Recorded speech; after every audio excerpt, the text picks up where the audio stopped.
Alright everyone, we're here with Ryan and his 262. Ryan, can you tell us a little bit about your Yeah, I'm Ryan Haldenwanger out of Littleton, Colorado, here in Owatonna at the Northern Alliance Military Fly-In. And I brought with me today a Germania ME262. It was the first operational jet fighter to serve in a war. And what's unique about this particular version is towards the end of 1944, early 1945, they were doing an experiment, and the Germans were pretty desperate to do anything they could. So what they did is they took a rocket motor out of the Comet 163, the Walter rocket, and they put it in this aircraft. It would be stationed right about where the X is behind the pilot. They put it in the fuselage there. And if you look at the tail of the aircraft by the rudder, you can see there's actually an opening back there, and that's where the rocket exhaust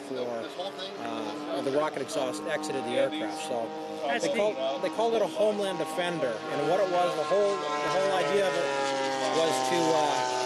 was to just take off and light the rocket. It only burned for 3 minutes, so they would take off, accelerate, and then they climbed to about 22,000 feet, and then the rocket would be basically out of gas, and they would just fly on the standard turbojets in the wing.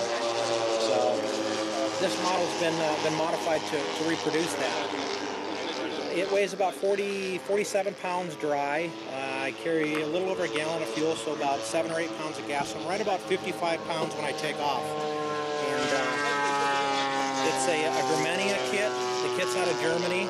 About 400 hours to put it together and paint it. I built 2 of these, one for myself and one for another gentleman in Denver. And it's for tower radio, of course. There's right now I have a King Tech K170 turbine in it, and that's mounted right under the cockpit actually. And a couple places where it gets to zero, there's no intakes, but the air can come in through the nacelles and into the wing. And the machine gun ports are open, and also on the bottom of the aircraft where the machine gun shells would exit, those holes are open as well, so that allows enough air in for the turbine. And it's a real nice flying aircraft. I think it's just over quarter scale, or just under quarter scale, I'm not sure, but it's got a 103-inch wingspan. And that's all I really got to say. The real version of this Black X right now is the only ME262 in existence that has original German paint on it. Everything else has been either refinished or replicated, and that particular aircraft is in Australia at the Canberra War Museum. And it's undergoing restoration, but the neat thing about that, like I said, it's the only aircraft, ME262, in existence today that has original paint applied in World War II. All right. Well, Ryan, thank you very much. Really nice airplane. Glad to have you here. Appreciate your time for us. Look forward to seeing a lot of flights, and she flies great. Yeah, you bet. And well, one other thing too, if you look underneath the tail, you can see there's a tube down underneath the bottom of the tail. Oh yeah? If you get all the way down underneath, that's different than any other 262, and that's what they call a T-stop or R-stop. That was rocket fuel. And that was a jettison to jettison the rocket fuel if they needed to. So again, you won't see that on any other ME262, but this particular version. Oh, that's awesome. All right. Hey, glad you're sharing. Thanks a lot, and take care. Thank you.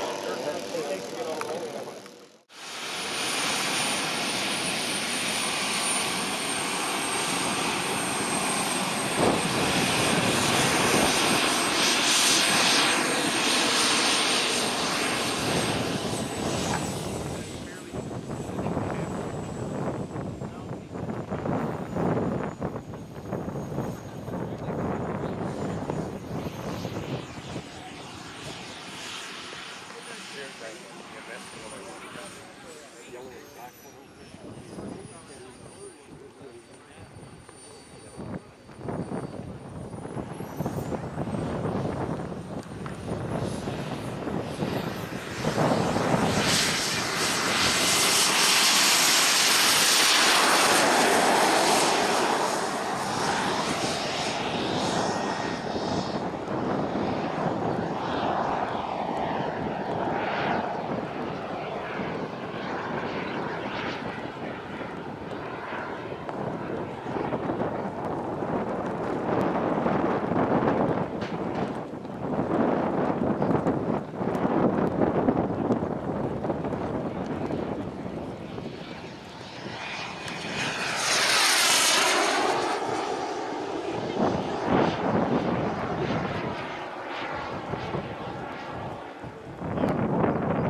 long?